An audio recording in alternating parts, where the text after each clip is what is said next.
একজোট হয়ে যখন কোনো সমাজের উন্নয়নের সাথে সাথে নিজেদের উন্নয়নের প্রতি হয় সেইটা বলা হয় সমবায়।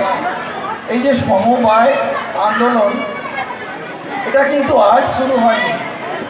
আমরা যদি দেখি এর ইতিহাস, সমবায় এক ভারতবর্ষে তৈরি হয়েছিল 1904 সালে। কেন হলো, হঠাৎ সমবায়ের প্রয়োজনীয়তাটা এলো কেন, এটা বাচ্চারা তোমাদেরকে জানতে হবে কেন এলো।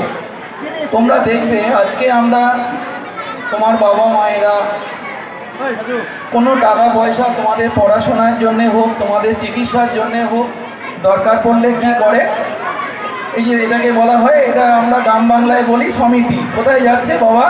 সমিতিতে যাচ্ছে, না হলে ব্যাংকে যাচ্ছে। ব্যাংক থেকে বাবা বা মা কিছু টাকা তুলে নিয়ে এলো, 10,000 20,000 টাকা তুলে নিয়ে এলো তোমাদের পড়াশোনা বা শিক্ষা খাতের জন্য। কিন্তু একটা সময় ছিল যখন এরকম পথ ছিল না।